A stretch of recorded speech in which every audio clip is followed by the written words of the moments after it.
अच्युतं केशवं कृष्णदामोदरं रामनारायणं जानकीवल्लभम्। ओम श्री विष्णवे नमः। हरे कृष्णा। हे प्रिय भक्तों, आप सभी का संगीता धर्म सागर चैनल में दिल से स्वागत है। आप सभी का दिन शुभ और मंगलमय हो। तो आइए सुनते हैं आज की कार्तिक मास की पुण्य फल देने वाली कथा और महात्म्य। पिछले अध्याय को सुनकर लाइक कमेंट करने के लिए आप सभी भक्तों का दिल से धन्यवाद। दामोदर भगवान आप सभी की मनोकामनाओं को पूर्ण करें। हे प्रिय भक्तों, कार्तिक माह में बहुत सी कहानियां कही जाती हैं, लेकिन आज जो कहानी मैं आपको सुनाने जा रही हूँ वह 5 की एक ही कहानी कही जाती है। तो आइए सबसे पहले सुनते हैं पुण्य फल देने वाली कहानी। एक ब्राह्मण और ब्राह्मणी थे। वे प्रतिदिन 7 कोस दूर गंगा जमुना स्नान करने जाते थे। रोज इतनी दूर आने जाने से ब्राह्मणी बहुत थक जाती थी। एक दिन ब्राह्मणी अपने पति से कहती है कि अगर हमारे कोई बेटा होता तो बहू आ जाती। घर वापस आने पर खाना बना हुआ मिलता, कपड़े धुले हुए मिलते।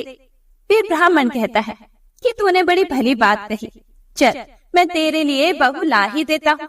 ब्राह्मण फिर बोला कि एक पोटली में थोड़ा सा आटा बांध दे, उसमें थोड़ी सी मोहरे अशर्फियां भी डाल दे। उसने पोटली बांध दी और ब्राह्मण पोटली लेकर चल दिया। चलते चलते कुछ ही दूर एक गांव में जमुना जी के किनारे बहुत सारी सुंदर लड़कियां अपने घर बनाकर खेल रही थी। उनमें से एक लड़की बोलती है कि मैं तो अपना घर नहीं बिगाड़ूंगी, मुझे तो रहने के लिए ये घर चाहिए। उसकी बात सुनकर ब्राह्मण के मन पर वही लड़की छा गई और मन ही मन वह सोचने लगा कि बहू बनाने के लिए यही लड़की ठीक रहेगी।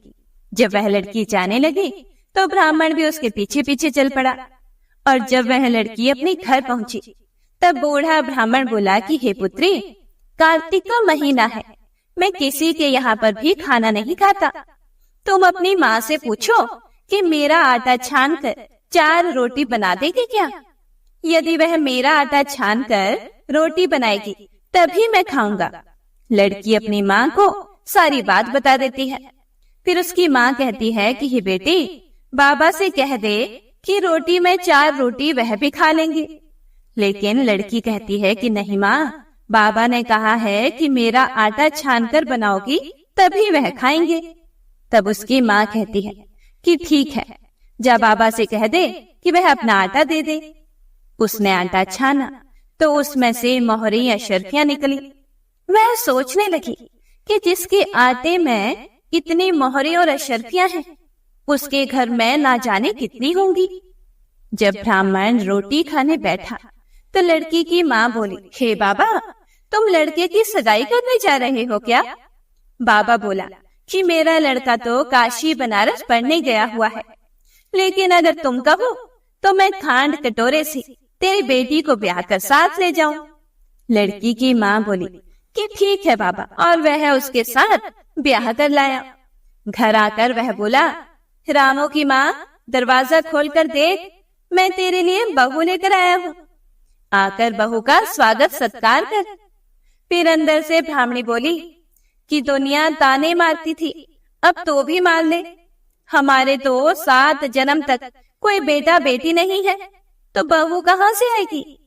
ब्राह्मण बोला, ना, तू दरवाजा तो खोल। ब्राह्मणी ने दरवाजा खोला तो सामने बहू खड़ी देखी। तब वह आदर सत्कार से बहू को अंदर ले गई। अब जब ब्राह्मण ब्राह्मणी नहाने जाते तो बहू घर का सारा काम करके रखती, खाना बनाती और सास ससुर के कपड़े धोती और रात में उनके पैर दबाती। इस तरह से काफी समय बीत जाता है। सास बहू को सीख देती है कि बहू, चूल्हे की आग ना बुझने देना और मटके का पानी भी खत्म मत होने देना। एक दिन चूल्हे की आग बुझ गई।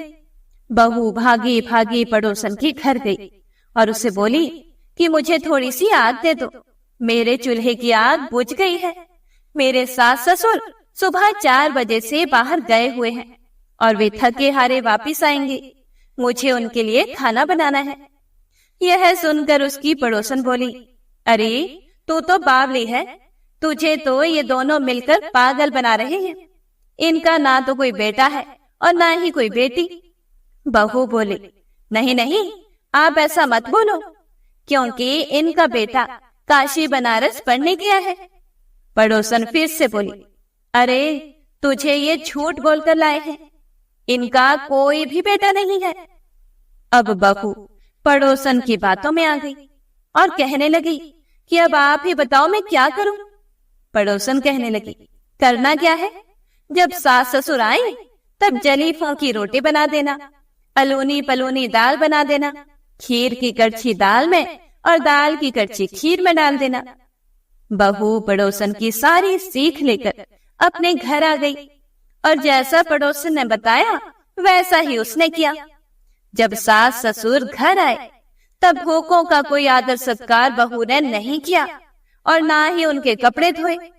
जब सास ससुर को खाना दिया तो सास बोली, बहू ये जली फूंकी रोटी क्यों है और दाल भी अलूनी है। बहू पलटकर जवाब देती है कि आज यही खाओ। अगर एक दिन ऐसा खाना खा भी लिया तो आपका क्या बिगड़ जाएगा, मुझे तो जीवन भर ही अनूठी रहना है। बहू की बातें सुनकर सास बोली कि आज तो बहू ने अच्छी सीख नहीं सीखी है।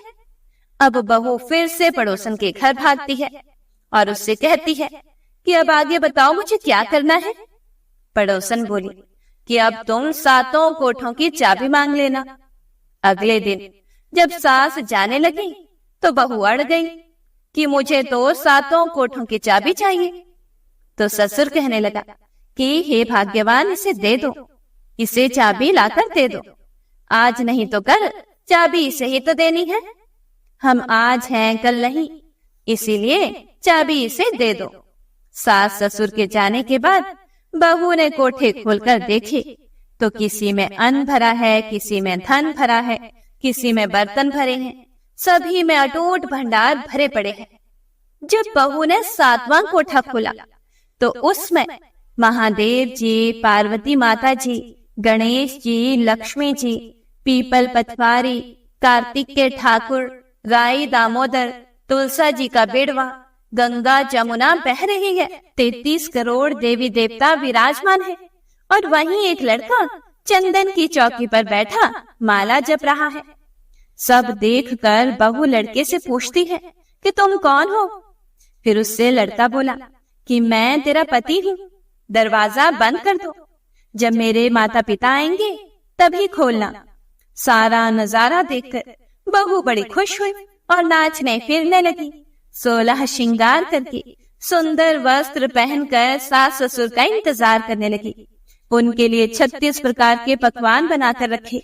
सास ससुर जब वापस आए तब उसने उनका बहुत आदर सत्कार किया, उनके कपड़े धोए, उनके पैर दबाए। बहू सास के पैर दबाते हुए कहने लगी कि मां जी, आप इतनी दूर 12 कोस की यात्रा करके गंगा जमुना का स्नान करने जाती हो, थक जाती हो, तो आप घर में ही स्नान क्यों नहीं करती हो। बहू की बात सुनकर सास बोली कि भला गंगा जमुना भी घर में बहा करती है क्या। बहू बोली, हाँ मां जी, बहती है, चलो मैं आपको दिखाती हूँ। उसने 7वां कोठा खोलकर दिखाया तो उसमें गणेश जी, लक्ष्मी जी, महादेव जी, माता पार्वती, पीपल पथवारी माता लहरा रही है, तुलसा जी लहरा रही है, कार्तिक के ठाकुर, राई दामोदर, गंगा जमुना बह रही है, 33 करोड़ देवी देवता विराजमान है और वहीं तिलक लगाए चंदन की चौकी पर एक लड़का माला जप रहा है। फिर माँ ने कहा कि तुम कौन हो। लड़का बोला, माँ मैं आपका बेटा हूँ। बुढ़िया माई फिर से बोली कि तुम कहाँ से आए हो। लड़के ने कहा, मुझे कार्तिक देवता ने भेजा है। यह सुनकर बुढ़िया माई कहती है कि हे पुत्र, यह दुनिया कैसे जानेगी कि तू मेरा ही बेटा है। फिर बुढ़िया माई ने विद्वान पंडितों से सलाह ली तो वह पंडित बोले, इस पार बहू बेटा साथ खड़े हो जाए और उस पार बुढ़िया माई खड़ी हो जाए। बुढ़िया ने चाम की अंगिया पहनी हो, छाती में से दूध की धार निकली, बेटे की दाढ़ी मूछें भीगे, पवन पानी से गठजोड़ा बंधी, तो जब जाने कि यह बुढ़िया का ही बेटा है। उसने ऐसा ही किया। चाम की अंगिया फट गई, छाती में से दूध की धार निकली, बेटे की दाढ़ी मूछें भीग गई। पवन पानी से बहू बेटे का गठजोड़ बंध गया। ब्राह्मण ब्राह्मणी की खुशी का पार न रहा। वे बड़े खुश हुए। हे कार्तिक के ठाकुर, राई दामोदर भगवान ने जैसे बहू बेटा उसको दिए वैसे सभी को देना। तो प्रेम से बोलिए, राई दामोदर भगवान की जय, कार्तिक के ठाकुर की जय। हरे कृष्णा। हे प्रिय भक्तों, तो आइए अब सुनते हैं आज की महत्तम्य कथा में आगे का वृतांत।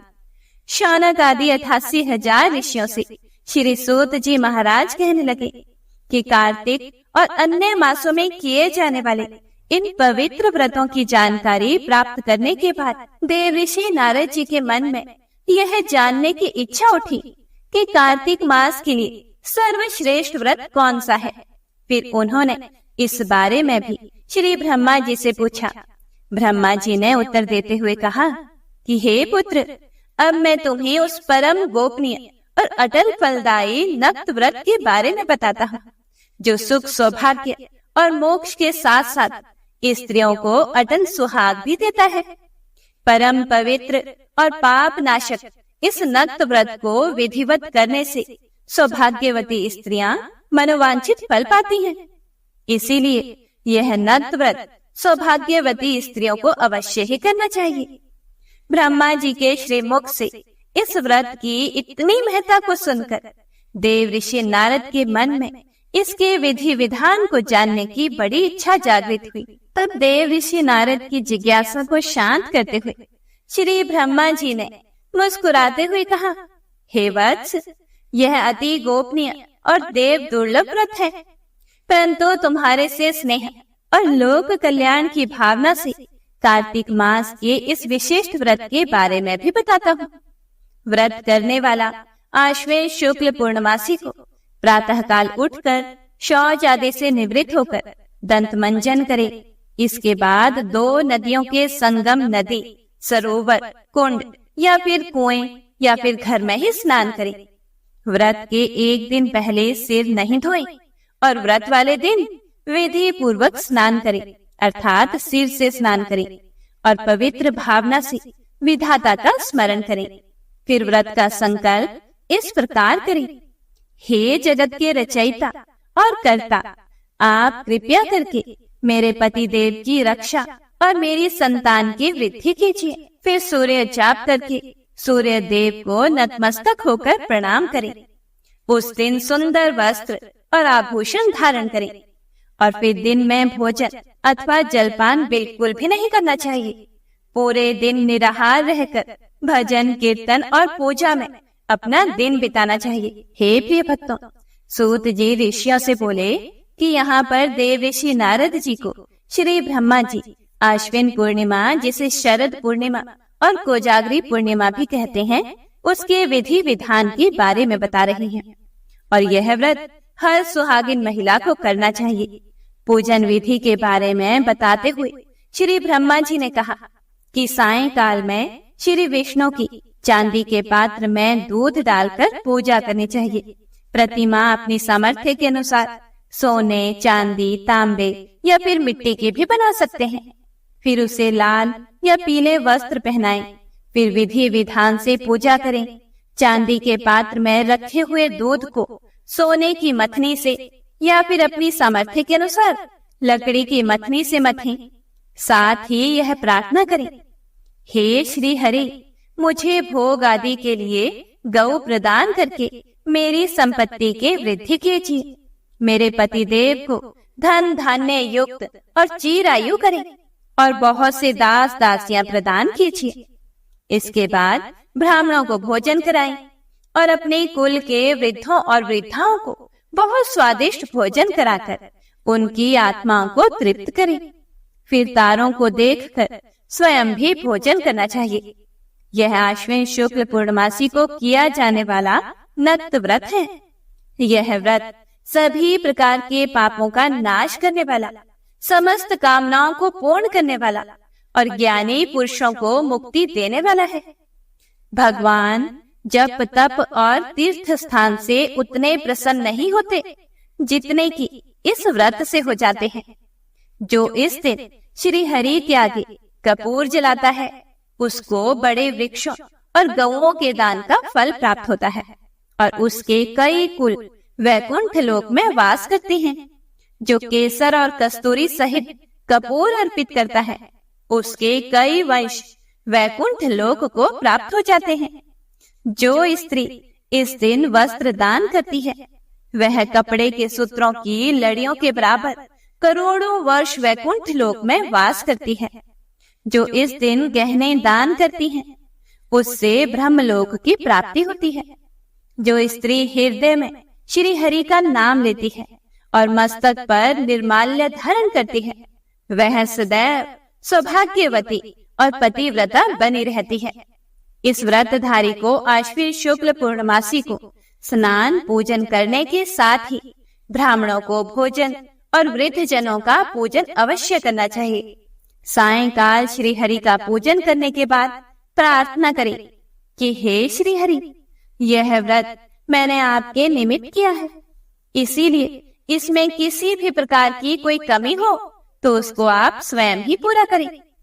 श्री ब्रह्मा जी ने यह भी कहा कि इस व्रत को तो करने की बात ही क्या, जो इस दिन इस व्रत कथा को पढ़ या सुन ले उसको भी अश्वमेध यज्ञ के फल की प्राप्ति हो जाती है।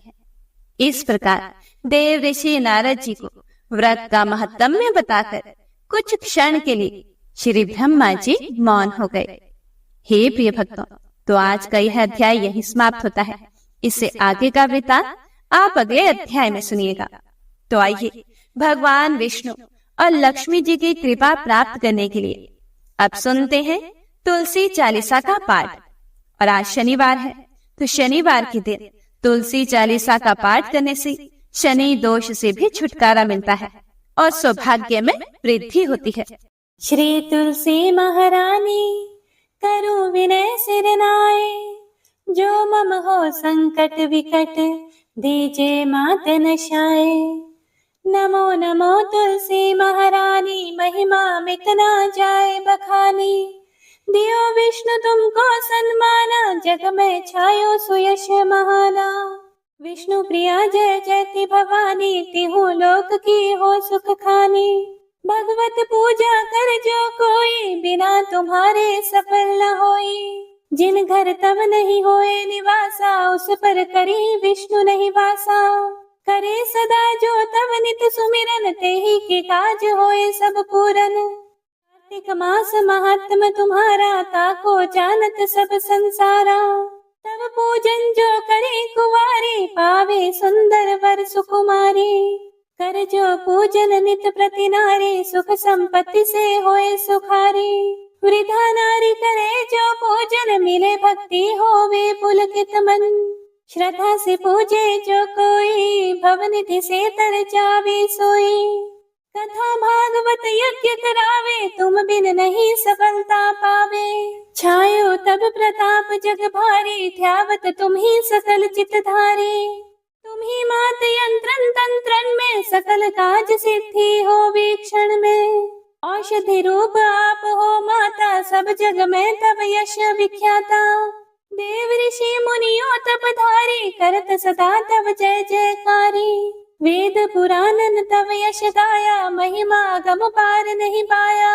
नमो नमो जय जय सुख कारणी, नमो नमो जय दुख निवारणी। नमो नमो सुख संपत्ति देनी, नमो नमो अघ काटन छेनी।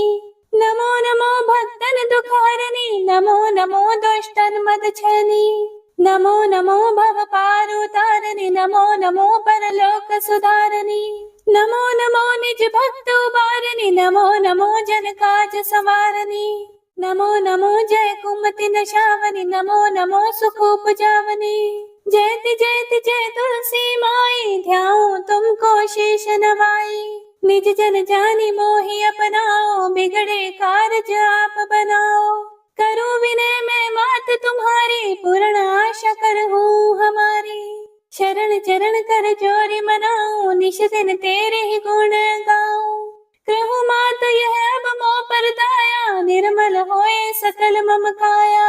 मंगू मात यह बर दीजे, सकल मनोरथ पूर्ण कीजे।